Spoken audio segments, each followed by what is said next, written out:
care is always available. Families count on our certified hospice clinicians and a team that's always on call, nights, weekends, and holidays. Schedule a hospice evaluation, refer or admit a patient, or simply ask us a question. We're available 24 hours a day, 7 days a week, 365 days a year. Contact Vitas Healthcare at 888-VITAS-80 or go to vitas.com. That's VITAS.com. First licensed in 1980. Okay, folks, well, we're in the Steelpan Vibe Spotlight with our guest, Mr. Donny Felix, and our guest interviewer, Dwayne. Dwayne, what are you going to talk to Mr. Felix about?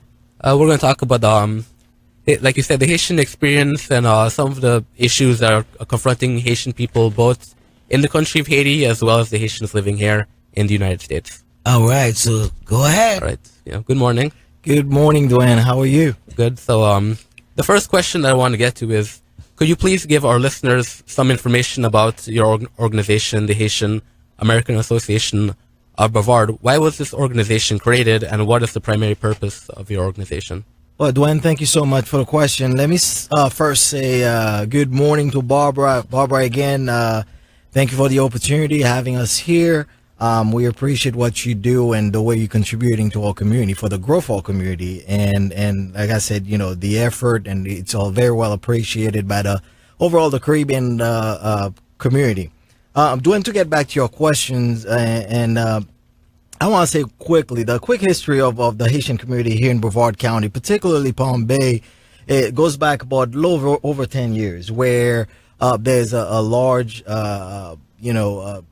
Haitian group of Haitians moving from South Florida. Pretty much for the fact that real estate was so affordable here in Brevard County, and down South Florida it wasn't the case. And me in particular, I've been here 12 years, and that's mostly for the reason why we here. But what we discover is that it's a growing community where there's a lot of opportunity in Brevard and Palm Bay in particular. And as the community was growing, we saw the need to start really organize. It's a call for organize the community, and also to better serve, to bring services to our growing community. And that's where HAB, which is the Haitian American Association of Brevard, in 2012, that's where we become, I believe, a year later, a 501c3 registered with the state of Florida, really looking to serve our growing community. Yeah, I was looking through the services that your organization provides, actually, and one that especially interests me is that I noticed you conduct education workshops. So what I'd like to know is, what are some of the lessons that are taught during these workshops? Absolutely. One of the things we do, like I said, we are a virtual organization, so we don't physically have a center per se, which eventually this is the goal. Some of the things we do, we serve as a liaison. We build a relationship, long-lasting relationship with some of the local agencies, such as the school board. We made friends with the school board, many other organizations. So what we do, we partner up with this local organization, whether it's the Brevard Health Alliance, the city of Palm Bay. We have many organizations that we partner with to serve and better serve our community. So one of the things we do is, for instance, with the school board, once a year or sometime twice, we would get together. They would send some of the department heads, and we would gather the community, the parents, for instance, subject like how can their contribution to the kids' success. As we all know, I mean, the kids, yes, we send them to school, but without us as parents, without our contribution or us taking part, that make a great impact, make or break the kids, their success, potential to success. So as the parent getting involved, and, it's a better potential for the kids to grow and to do better academically and in many other aspects. Okay, this month marks the 8th anniversary of the earthquake that hit Haiti in 2010. Could you let our listeners know what some of the lingering challenges that the people of Haiti still continue to face even after the earthquake? Absolutely. 8 years, certainly it's been, there's some progress. Let me take a moment to take us back to, what was Haiti 8 years, a year prior, even prior to the earthquake. I mean, this is a country, unfortunately, that had, the infrastructure weren't strong prior to the earthquake. You have many other challenges prior to the earthquake. So if you can imagine an earthquake of that magnitude, where the country lost in human life over 300,000 people, and the failing infrastructure prior, it even got worse. Now, yeah, 8 years later, do they make some progress? Absolutely, because I don't think one thing that was popular a few years back was the tent cities. We don't hear or heard, too many of those cases. But the fact of the matter is, for years and years to come, Haiti will still have some issues, many housing, jobs, constantly staying up. Being a problem. That hasn't changed much. And public safety, of course, still, staying an issue 8 years later. Yes, one of the issues that Haiti has faced since that earthquake was in 2016 when Haiti was hit by Hurricane Matthew, which was also very devastating for that nation. In what ways did that hurricane adversely impact Haiti's recovery?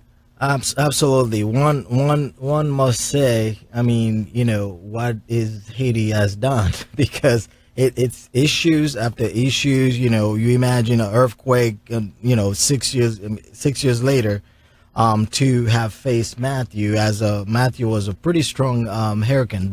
One of the good aspects is that the earthquake not solely, but mostly hit the center, I would say the west part of Haiti, Port-au-Prince and the surrounding areas. Now Matthew mostly hit the south, the beach side, cities on the south end of the island. Yes, it was very devastating. That cost us over 200,000 homes were destroyed. Also left 1.4 million people in need of shelter, where it was pretty damaging. Some estimated estimated as far as economic impact, 4 to 6 billion in terms of financial impact, negative impact.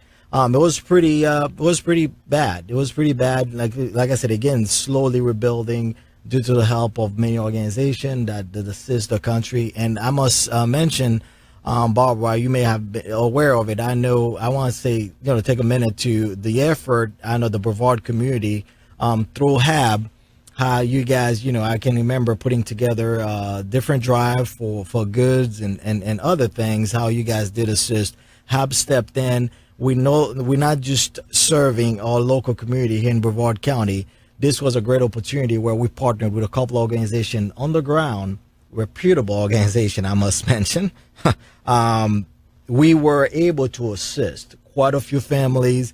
We were able to send over three or four dozen goods, things that were needed, medical goods and food as well. So we're able to be very instrumental as far as helping the people of Haiti after Hurricane Matthew. Yeah, I'm glad you mentioned that actually, because the next question was going to be, what are some of the things that our listeners can do to assist the people of Haiti?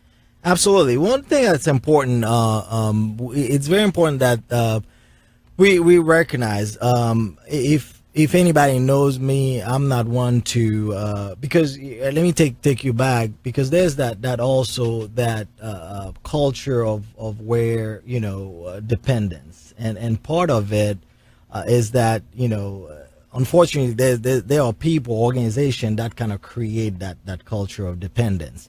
And my thing is, let's look at ways, how can we help? How can we build ways to create sustainability? As the old saying, don't you give a man a fish, they'll fish for, yes. But versus you teach them how to fish, that's a whole different story. They can feed their family for generations, right? So I think that's where we are. That's where it should be. That should be the new frame of mind. How can we help Haiti? Absolutely, help themselves. And one thing we did, I was very proud of our organization. This year, we have the Haitian American Association. We started a scholarship fund. So we today, this past January 1st, we offered our first recipient $750 to go to school. She's from Haiti, from an orphanage in Haiti. She was granted a student visa to come and study here, our local, college here. We were able to give her, a first scholarship. She was our very first recipient. And this is where we want to, if a listener, if somebody listening right now, join with us, join forces with us. These are some of the things we do. And this young lady, I'm so proud of her. She will go back. And that's what we're doing. We educating, forming the next generation to go back and give back. And this is the next leader of Haiti. And these are the direction we want to take, long lasting help to really take over and give back to Haiti. Okay, I found out recently that in Savannah, Georgia, there's a statue there in honor of the Haitian soldiers that fought in the American Revolution. And the unit that fought in the siege of Savannah, which was called the Chasseurs Volontaires du Saint-Domingue. My French isn't so good, It's pretty close. We really had to try for that one. But this was the largest unit of people of African descent that fought in that war. So can you speak to some of the other important contributions the Haitians have made to American society? Absolutely. This was very well mentioned. This was one of the big one. Over nearly 750 free men from Haiti, fought alongside of the American soldiers there, fought the British in 1779. October 9, 1779, 700 free men from Haiti. Part of it, one of the, 14 years old, our first emperor, Henry Christophe. The name may sound familiar. He contributed a lot to our independence. He contributed a lot. He's the man that built the citadel. I believe, if I'm not mistaken, number seven wonder of the world. So, you can Google it, Citadel in Haiti. He was the gentleman that built it. He was the first king of Haiti, Henry Christophe. At the time, he was part of that 700. He was 14 years old, the little drummer boy. That's he was the gentleman. If you looked at the monument, you'll see he's the young man that playing the drum. But anyway, this means a lot. What the Savannah siege means, it means a whole lot. And unfortunately, these are some of the things you're not seeing in the history book. It wasn't until just 2015 where they actually recognized it. The city of Savannah worked with the some folks from down in Miami. They actually did a big ceremony, actually really recognized the Haitian contribution to what we contribute to the revolution of the United States. And the other thing we must mention is the Louisiana Purchase. Louisiana Purchase, after the slave in Haiti, we beat the Napoleon army at the time, one of the world's most powerful army, and they become so weak they just couldn't held on to that whole the Louisiana state of Louisiana, that whole region. They were forced to pretty much send in pennies on the dollar, right? It was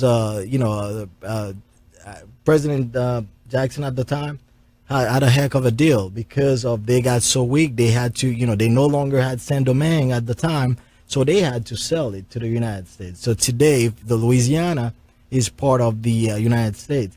We must attribute, our thanks to these guys. That's one thing. Let me take it back again to, any of you guys heard of Jean-Baptiste Point de Sable, the founder of Chicago? Yes. Yes, the founder of Chicago. So there's a lot. These are some of the things that all young people must know, take notice of. These are not, you're not going to find them in the history book. But these are some of the, just to name those few, contribution that Haitian slave, contribute to the United States, revolution. Yes, and I think pointing out these contributions that were made by Haitian Americans is especially important now, given that the current administration has terminated the temporary protection status that the Haitians who came here after the earthquake had. So my next question is, what are some of the things that you think we can do to help protect these people? Absolutely. The important things we must do is to continue. Yeah, one may argue, the right argue that, okay, yeah, within the TPS stand for temporary status, which it's a valid point, right? But the fact of the matter is, when you allow families to come, 8 years later, when they establish, they start, they contribute taxes, they pay taxes, start family, then 8 years later they just said no, we no longer, doing that. And by the way, this is not just Haitian. There's many nations, other nations. I believe it's about 8 nations that is under that protective status. These are people that's been here. The El Salvador's over 200,000 people. How do you tell 200,000 people, yeah, okay, it's time, pack your bag, let's go? I mean, that's destroying communities. That's destroying the very people that make this country great.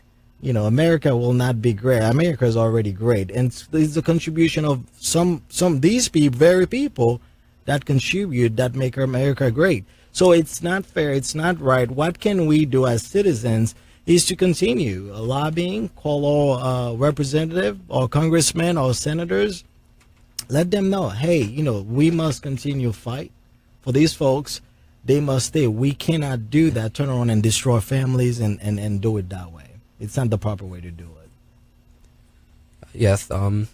Another thing that I want to mention here was that January 1st marked the anniversary of Haiti's independence. Now, even though I'm not a Haitian myself, I see this as a very significant event in the history of people of African descent, because in many ways, Haiti is a symbol of our resistance against oppression. So my question is, in what ways is the success of the Haitian Revolution meaningful to you? I mean, me personally, if I can be here, sitting here today, it's all go 200 plus years ago. I mean, kudos to them and what they did. If we all can share this room as a minority, as black folks, it goes back. It starts there. It wouldn't be a civil rights movement to 50, 60 years ago without what they did. And not only the Americas, we're talking about. That was a message sent to the world. I must mention a guy by Simon Bolivar, that when the Spaniard was kicking their butt, where they went? They went in 1815, went back to Haiti to find help. When Haiti was only 11 years as a republic, first black republic, they went back. So not only did we help the Americas, we also have a big footprint in South America as well, Central and South America. So I'm absolutely proud to sit today to as a Haitian descent to say what they did was a lesson to the world. Should make all black people proud. Yeah, definitely agree with that. Now, before we get to the final question, is there anything else that you'd like to mention to our listeners that wasn't mentioned already? Again, I want to thank the listeners that turn on their radio and listening to me, and whatever they allow me to get to their homes and their cars. I want to thank them. Without them, we wouldn't have a show. I want to thank Barbara and the staff, young men sitting here, and thank you so much for the opportunity. And Barbara, again, what you contribute to this community goes a long way. We appreciate you. Thank you, Dwayne, and the technician over there. I'm not sure of the name. Boy. Thank you so much, making it possible. Okay, the Steelpan was invented in Trinidad and Tobago by young men of African descent. So before we wrap up this interview, can you please tell us something that you know about the Steelpan? The obvious thing, we know Barbara. I know she's proud of this whole history of this thing. It starts in Trinidad and Tobago. I just learned today that the Tobago is the world governing. They actually have a governing body that just standardize, that control this thing. So that was something new I didn't know, and kudos to those. That's something I would like to learn how to play. Can you help me out? Oh yes. You just keep that desire, and we will bring that desire with some organizing here in Brevard County. Yes, so you ma'am. get to learn to play. That's good.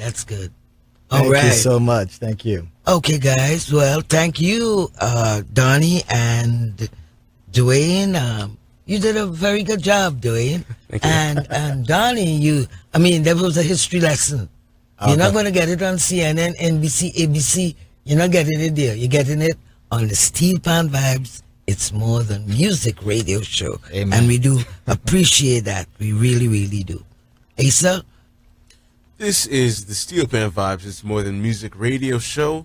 We just heard from Donny Felix, President of the Haitian American Association of Brevard, on his organization and the amazing accomplishments of the Haitian people. So don't believe the hype. It's all fake news. Haitians have made tremendous contributions to American society and are proud, resilient people. Well, the last word comes from Winston Churchill, and I quote, "Success is not final. Failure is not fatal. It is the courage to continue that counts." End quote. Taking us home is a brand new release from UK-based Spanish Mighty Jammer and Trinidad and Tobago's Calypso icon Crazy, doing a tune called Ignorance. And from all of us, stay strong, stay focused, be encouraged. Have a wonderful day. May God bless you all.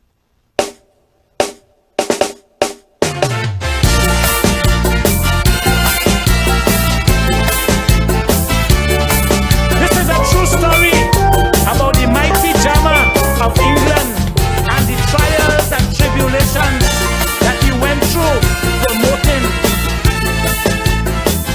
the steel drum from Trinidad and Tobago. I come out to play music, Caribbean jazz, oh what a razzmatazz. Man, it really sad. I learn in this country about class, sociology, and all the ignorance surrounding my instrument. Oh Lord, what a big ignorance. I play him do, re, mi, so, fa, la, ti, do. Oh no, no, we don't want to know. I play him do, re, mi, fa, so, la, ti, do. Oh no, no, we don't want to know. He want me to play a flute or a trombone or a piano or a saxophone. I said, man, you don't understand. I come for a little jam here with my steel band. Man, what's your problem? He said, oh no, we don't want no bands in here. It's ignorance. Ignorance. Ignorance. That is the problem. Ignorance. It's ignorance. Ignorance. That is the problem. Yeah. I went into a jazz club to play music. The man said,